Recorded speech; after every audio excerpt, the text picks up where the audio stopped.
តទៅនេះនាងខ្ញុំវរៈសូមជូនព័ត៌មានរបស់វិទ្យុជាតិនៃកែប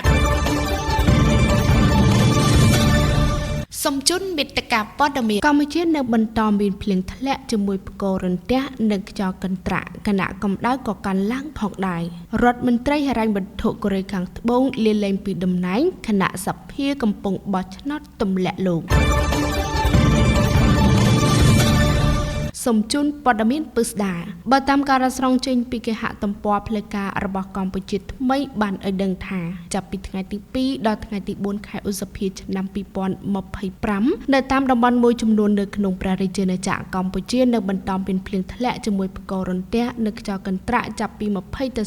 30%ខណៈសីតុណ្ហភាពចន្លោះពី25ទៅ37អង្សាសេខណៈករណីនេះកើតឡើងដោយសារសម្ពាធទាបក្រដណ្ដប់លើសមុទ្រចិនខាងត្បូងអាងទន្លេមេគង្គឈូងសមុទ្រថៃនិងលើព្រះរាជាណាចក្រកម្ពុជាស្ថានភាពបែបនេះចាប់ពីថ្ងៃទី2ដល់ថ្ងៃទី4ខែឧសភាឆ្នាំ2025នឹងធ្វើឲ្យតំបន់វាលទំនាបមានសីតុណ្ហភាពមធ្យមអបបរមា25អង្សាសេនិងសីតុណ្ហភាពមធ្យមអតិបរមា36អង្សាសេខ្យល់បក់មកពីទិសនិរតីនិងអាគ្នេយ៍មានល្បឿនមធ្យម3ម៉ែត្រក្នុង1វិនាទីខេត្តបន្ទាយមានជ័យបាត់ដំបងពោធិ៍សាត់កំពង់ឆ្នាំងសៀមរាបកំពង់ធំកំពង់ចាមត្បូងឃ្មុំព្រៃវែងកណ្ដាលតាកែវស្វាយរៀងនិងភ្នំពេញអាចមានភ្លៀងធ្លាក់ជាមួយផ្គររន្ទះនិងខ្យល់កន្ត្រាក់ក្រដណ្ដប់លើផ្ទៃដី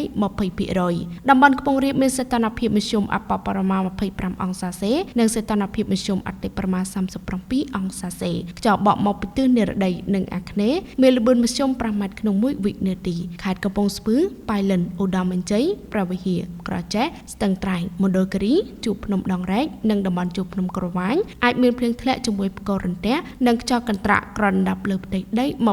25% តំបន់មាត់សមុទ្រមានសីតុណ្ហភាពមធ្យមអបបរមា25អង្សាសេនិងសីតុណ្ហភាពមធ្យមអតិបរមា35អង្សាសេខ្យល់បក់មកពីទិសបស្ចិមនិងទិសនិរតីមានល្បឿនមធ្យម2ម៉ែត្រក្នុង1វិនាទីខេត្តកោះកុងប្រសែនុកំពតកែបនិងជួរភ្នំបូកគោអាចមានភ្លៀងធ្លាក់ជាមួយផ្គររន្ទះនិងខ្យល់កន្ត្រាក់ក្រដណ្ដប់លើផ្ទៃដី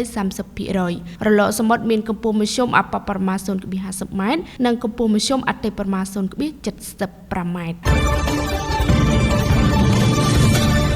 បើតាមការរ៉ាស្រង់ចេញពីគេហទំព័រផ្លូវការរបស់ Fresh News បានឲ្យដឹងថារដ្ឋមន្ត្រីក្រសួងហិរញ្ញវត្ថុកូរ៉េខាងត្បូងលោកឈីហ្សាំងមុកបានដាក់ពាក្យលាលែងពីតំណែងកាលពីថ្ងៃប្រហ័សទី1ខែឧសភាហើយការលាលែងនេះត្រូវបានទទួលយកគណៈដែលសភាជាតិរបស់ប្រទេសនេះកំពុងដំណើរការបោះឆ្នោតទៅលើការចាត់ប្រកាន់ដើម្បីទម្លាក់លោកចេញពីតំណែងនេះបើយោងតាមសេចក្តីថ្លែងការណ៍របស់ក្រសួងហិរញ្ញវត្ថុនិងរាយការណ៍បន្តដោយទីភ្នាក់ងារសារព័ត៌មាន Reuters បន្ទាប់ពីការលាលែងពីតំណែងរបស់លោកឈីត្រូវបានទទួលយកការបោះឆ្នោតដើម្បីចាត់ប្រកាន់រូបលោកពីបទរំលោភច្បាប់បោះឆ្នោតក៏ត្រូវបានផ្អាកផងដែរនៅក្នុងសេចក្តីថ្លែងការណ៍របស់លោកឈីបានបញ្យល់ដូចនេះថាខ្ញុំសូមទោសដែលលាលែងពីតំណែងដោយសារតែវាពិបាកនៅក្នុងការបន្តបំពេញភារកិច្ចចំពេលដែលមានស្ថានភាពសេដ្ឋកិច្ចធ្ងន់ធ្ងរទាំងក្នុងនិងក្រៅប្រទេសការលាលែងរបស់លោកកើតឡើងចំពេលដ៏រសើបមួយខណៈដែលលោកត្រូវបានគេរំពឹងថានឹងឡើងកាន់តំណែងជាប្រធានាធិបតីស្ដីទីនៅពាក់កណ្ដាលអាទិត្យថ្ងៃប្រហ័សបន្ទាប់ពីប្រធានាធិបតីស្ដីទីបច្ចុប្បន្ននិងជានាយករដ្ឋមន្ត្រី